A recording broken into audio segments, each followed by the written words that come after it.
Hub and Spoke. Audio Collective.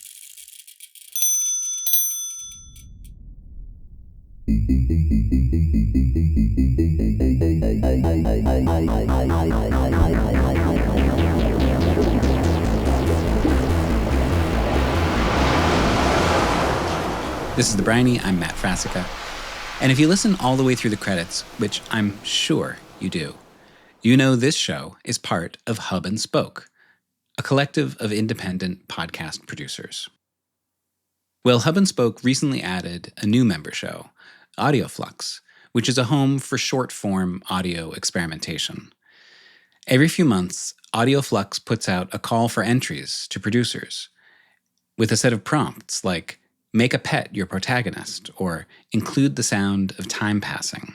For their most recent set of prompts, they asked for 3-minute stories about climate change inspired by a found object. That made me think back to something I found on the beach a couple of years ago. And I did make a 3-minute flux work and send it in, but doing that just made me more curious about that thing I found. So I decided to do some digging. The result is this episode you're about to hear. It's very simple, and it's in 2 parts. Part 1, the object.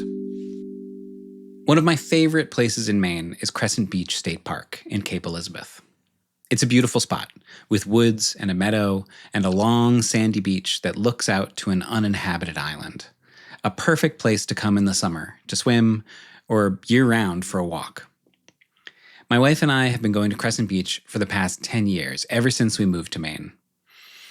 But on one visit 2 Januaries ago, this beach looked very different. 2 big storms had just come through, and they left behind a huge mess. Giant piles of seaweed, big chunks of wood, tires, pieces of boats. I took one souvenir from that visit, and it's been sitting in the cabinet over the fridge ever since. It's an old glass Pepsi bottle, with the cap still on. There's still ancient Pepsi inside. I wanted to find out what I could about this bottle, so I called Jerry Avery. He's on the board of the Pepsi Collectors Club, and he talked to me from his house in New Bern, North Carolina, the birthplace of Pepsi. I asked Jerry how old he thought my bottle was.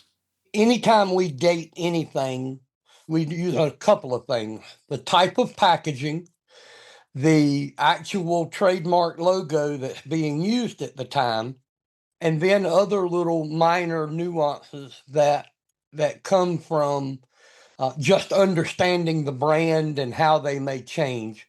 Turns out, in the case of my Pepsi bottle, those minor nuances were key. That's because printed in the glass on the side of the bottle are the words, no return, no deposit. So essentially, when you bought that bottle, you could not turn that bottle in and get any money for it. When you were done with this bottle, you threw it away. What I didn't know is that bottle recycling is really old, and so is the idea of a deposit.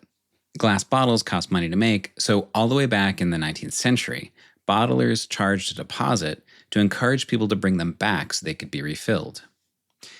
That started to change after World War II, when Americans became obsessed with throwing stuff away.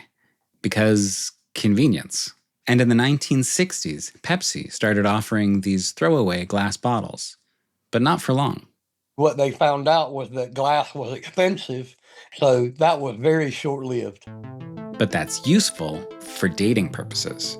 According to Jerry, my bottle is from the mid to late 60s. Jerry also let me know that it's not worth any more money because there's 70-year-old Pepsi swilling around inside of it.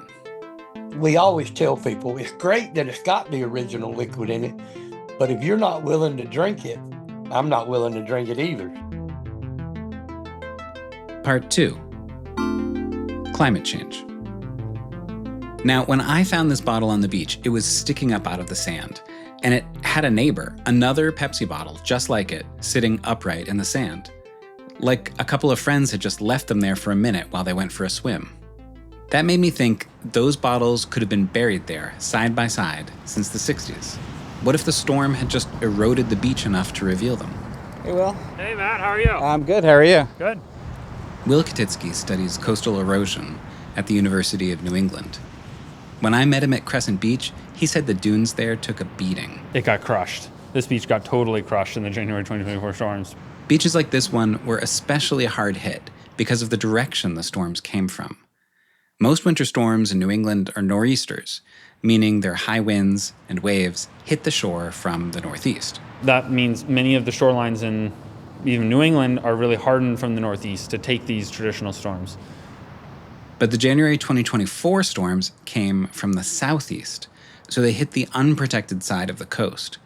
And they did a huge amount of damage to homes, docks, fish shacks, restaurants, and beaches. There's just very little dune left, actually, in some of these places. And we saw the northeast-facing dunes actually did much better than the dunes that were facing southeast.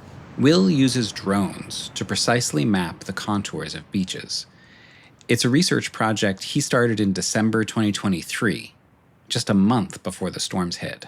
And his research showed that the storms washed away huge stretches of beach and sand dunes in southern Maine. So we could see that the beaches retreated, in some cases, 30 or 40 feet from where they used to be. I think it really woke a lot of people up. Woke people up to the fact that climate change is only going to produce larger and more frequent storms like this in the future, causing more and more damage. Some towns and landowners responded by hardening the shoreline, bigger seawalls, trucking in sand, raising docks. Others have taken a more passive approach by replanting dune grasses and trying to rebuild the beaches naturally. So people have taken both approaches. I think we have a lot to learn about how effective they are, what are the best practices, but I think it all points to the fact that we have altered our planet so much. We're causing sea level to rise so rapidly. The natural systems can't keep up with it. So we kind of need to continue to interfere with them to help them be able to maintain some semblance of normalcy or even exist. Still, Will says some amount of sea level rise is inevitable. That means eventually we will have to retreat from the ocean. It's really about buying ourselves time to allow our communities to adapt, to change what our economies look like, but also to enjoy the beach while it's here. And even as this beach retreats, people will still come to enjoy it.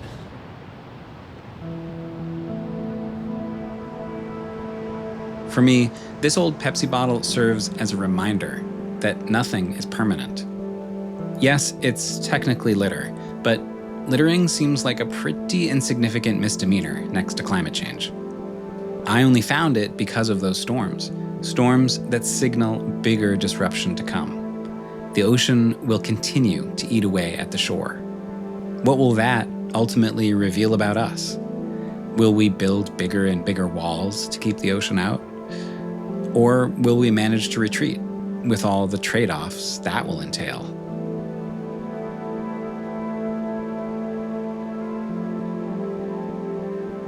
The Briny is written and produced by me, Matt Frasica. The show has an email newsletter now with weird and beautiful discoveries from marine biology, ocean-related news, and podcast extras. In the latest edition, you'll find a bonus interview with Brian Marcarell of the Main Island Trail Association about the sheer amount of stuff that washes up on the uninhabited islands of the Maine coast. You can read and subscribe to the newsletter at thebriny.net. And please, drop a line, say hello, tell me about a story you'd like to hear on The Briny. My email is matt@thebriny.net. The Briny is a proud member of Hub and Spoke Audio Collective, a network of independent shows. As I mentioned at the top, this episode was inspired by Hub and Spoke member Audio Flux. You can check out their latest episode with illustrator Wendy McNaughton at audioflux.org. And thanks.